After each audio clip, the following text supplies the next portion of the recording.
Foreign Minister Ishaq Dar says Israeli attacks on Lebanon nearly derailed efforts to bring the US and Iran to the negotiating table as technical talks begin to implement the recently announced Memorandum of Understanding.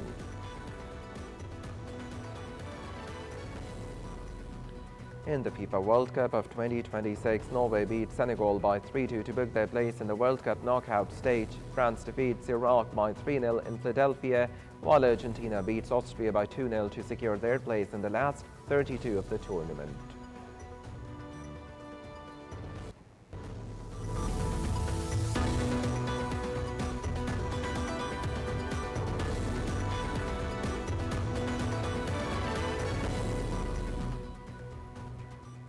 Off to the details now. Iranian President Dr. Masoud Pezeshkian will undertake a visit to Pakistan today at the invitation of the Premier Shehbaz Sharif.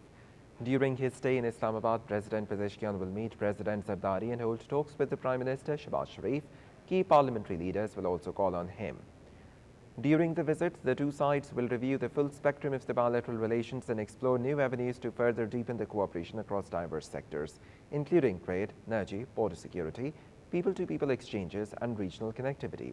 The visit will also provide an important opportunity to discuss the ongoing diplomatic engagements following the signing of the Islamabad Memorandum of Understanding, as well as regional and international developments of the mutual interest. The visit reflects the shared commitment of the Pakistan and Iran to further deepen their historic and cultural ties and underscores their common aspiration for peace, stability and sustainability.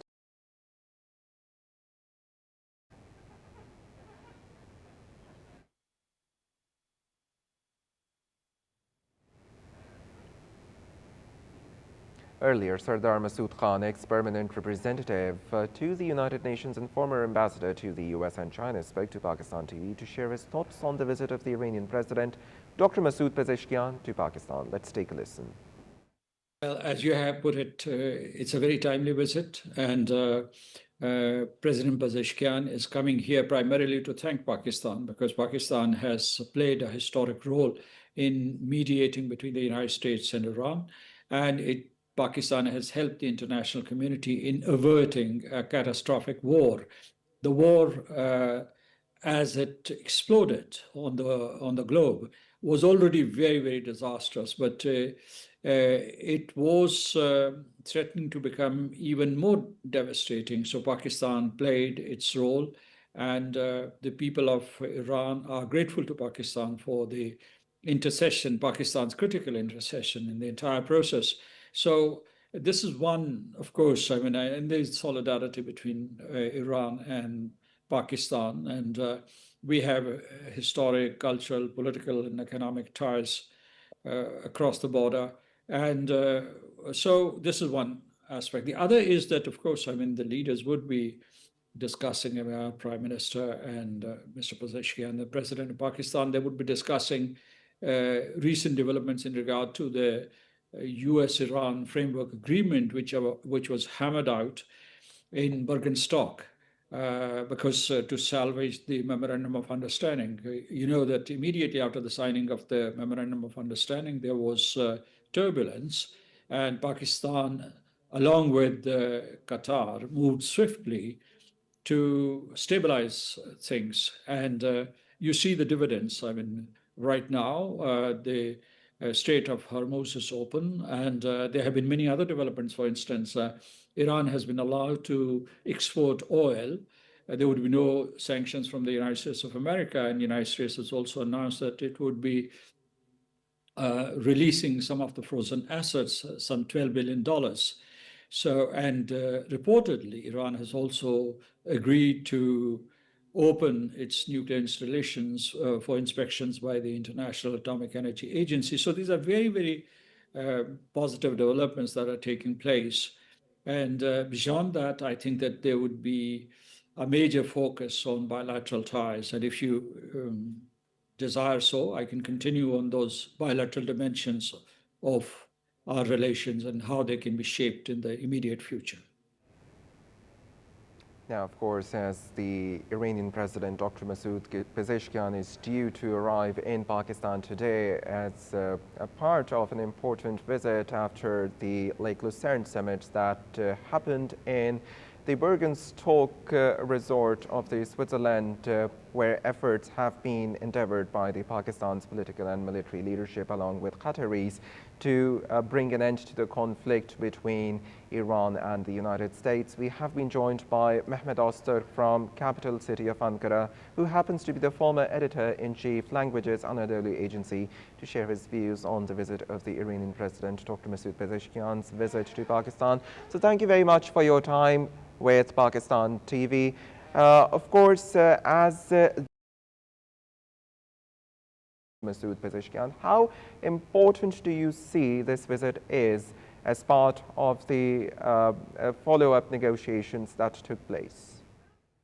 Thank you very much, first of all, having me.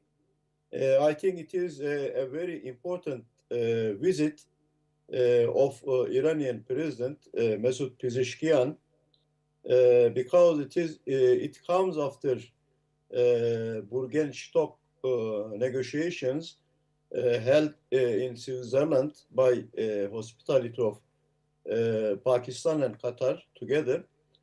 And of course, two countries are neighbor countries, but I think the relations of the neighboring countries not at that high level. And by the way, Pakistan has helped Iran and also United States getting out of a quagmire. And I think this will be a good beginning for both neighboring countries to enhance their bilateral relations. And bilateral relations, I think, will give a synergy to both countries, and it will be useful for the region also. And I think after, and I expect this visit will give a speed to relations of Pakistan and Iran will increase. And I think the trade volume between two countries are not enough, and both sides to benefit from each other. And I remember right now there was a oil pipeline from Iran to Pakistan, I think IPA, Iran, Pakistan, India, and this can be revived, and also bilateral trade would be increased, and in other fields both sides can be beneficial to each other. Right, of course, you're rightly saying, and of course, as you are mentioning about the positive role that Pakistan has played in diffusing the tensions between US and Iran. At the same time, when we talk about the Lake Lucerne summit, J.D. Vance speaks that peace is not easy, and of course, it is going to take some time for peace to thrive in. And of course, there is a 60-day time period for both US and Iran, as both sides, they are sprinting for the negotiations. So how both sides of US and Iran, they can actually avoid the detractors and distractor elements? I think this process is going well.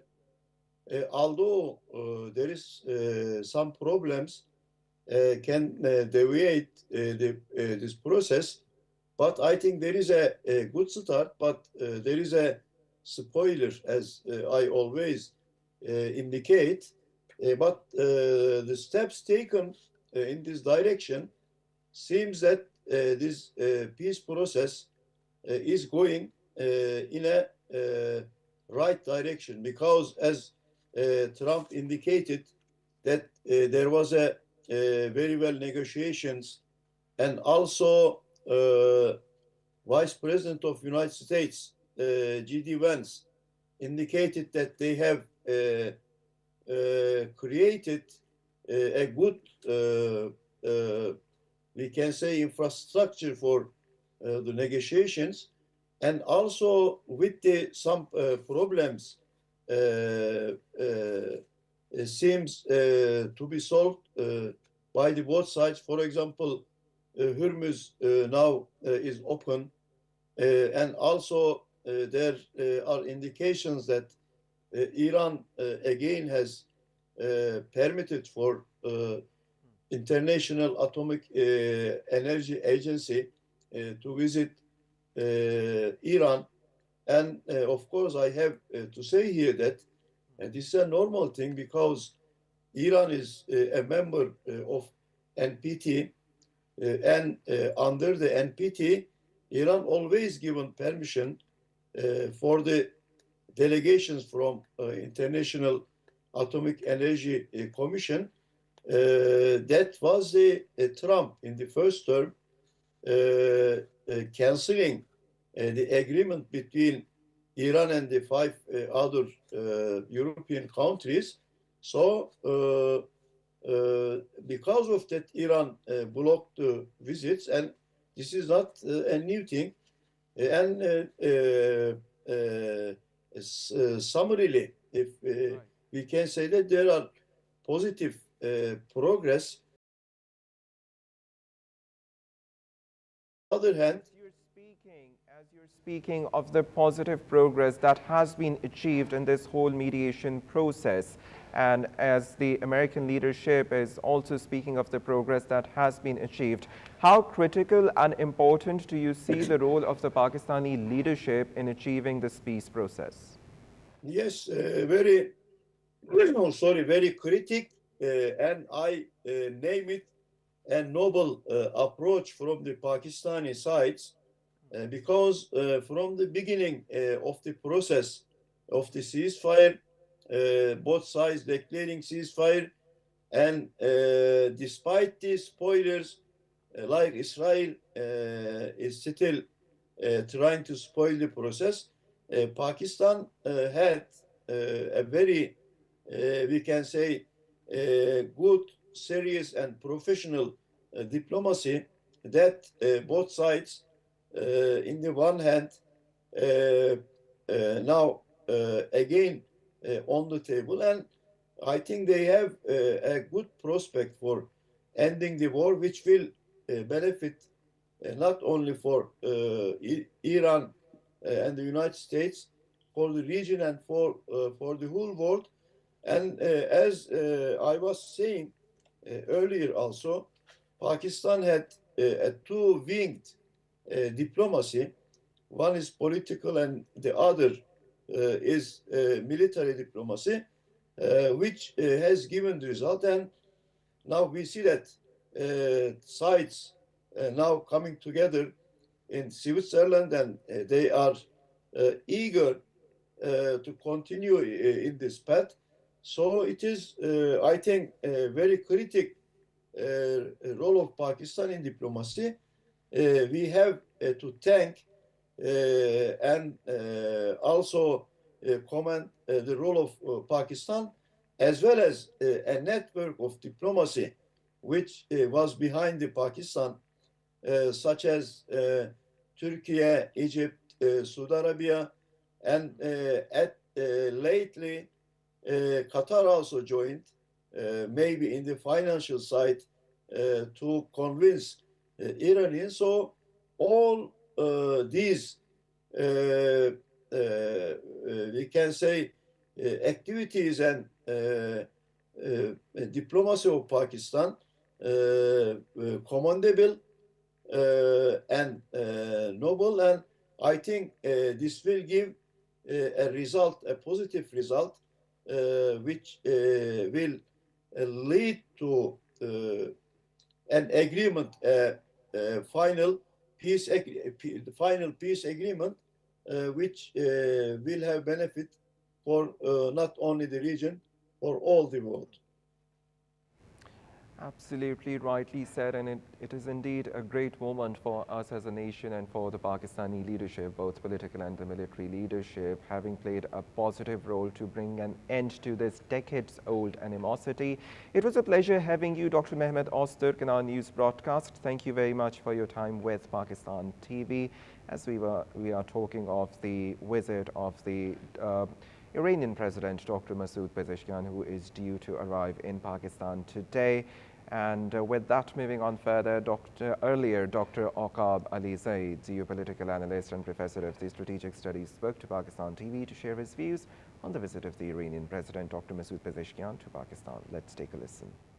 I don't think it was just about the breakthrough. I think it's been throughout the conflict that Pakistan has made massive attempts to mediate and come to a point where there is a relaxation in the global climate as far as the US and Iran is concerned, to mitigate any damages or further attacks, for example. I don't think any country wants the war to continue. The region does not want the war to continue. Pakistan has been at the forefront, the leading mediator in this respect, and the initiator of the mediation activity to make sure that this doesn't blow into a wider conflict and war within the whole region, and even engulfing Pakistan in that respect. So Pakistan has taken the initiative and taken the courage to go out there and try to stop what was happening and come to the point where we're on the track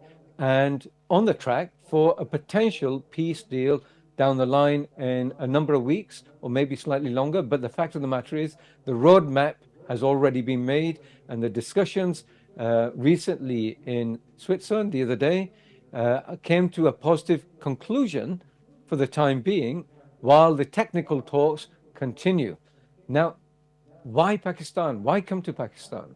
I think it's also a celebration of what Pakistan has been doing.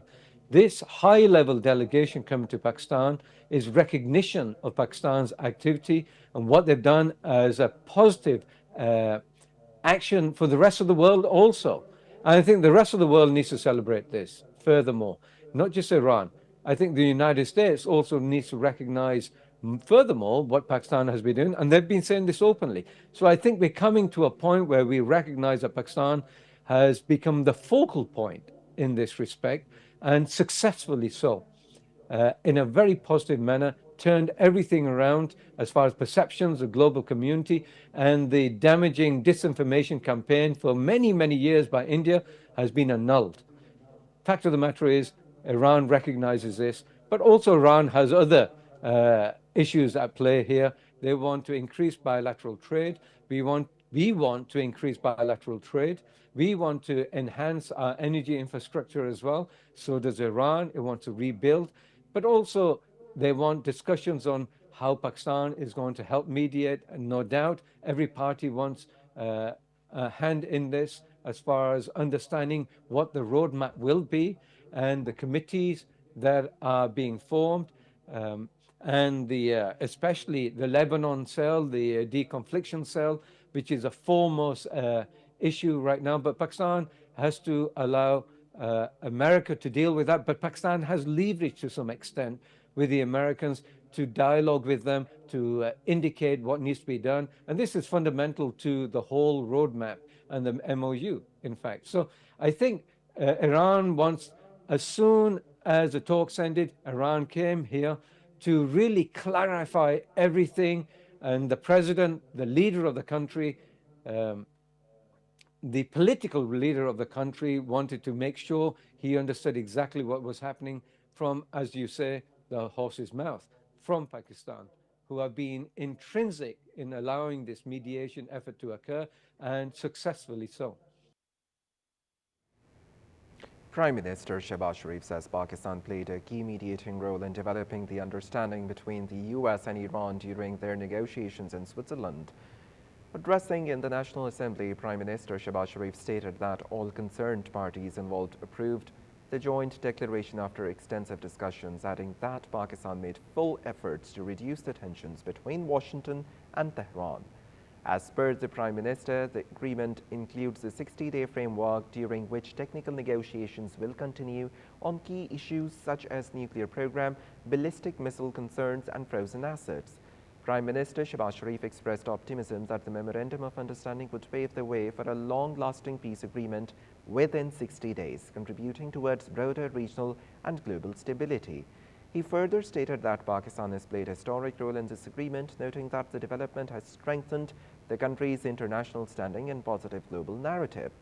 The Premier added further that Pakistan's mediation efforts were widely recognized and endorsed by all parties involved in the joint statement. He also said the Iranian Prime Minister Dr. Masoud Pezeshkian is visiting Pakistan today and discussions will be held to further strengthen the relations between the two brotherly countries.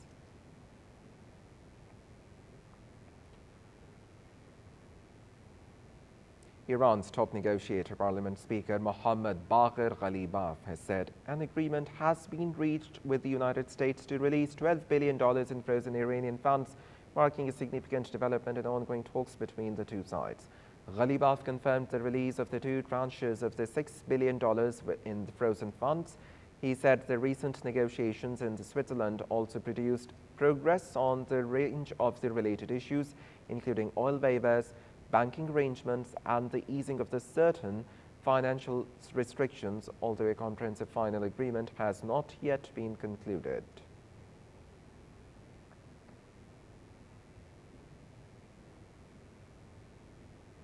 Iran's deputy foreign minister has said technical talks in Switzerland aimed at reaching a final deal with the US have successfully concluded, and that the next phase of the negotiations will involve the high-level committee that oversees the mediation process. Kazem Gharibabadi, who is also the head of the Iran's technical negotiating team, said 4 working groups had been established. As per Iran's Press TV and the IRNA news agency, they are the Sanctions Termination Working Group, the Nuclear Working Group, the Reconstruction and the Economic Development Working Group, and the Monitoring and Implementation Working Group as well. Gharibabadi said each group will focus on one issue. He added that based on the understandings reached, the upcoming negotiations would take place under the supervision of the high-level committee with the participation of the Speaker of the Majlis, the Foreign Minister of Iran, the Vice President of the US, and the Prime Ministers of Pakistan and Qatar.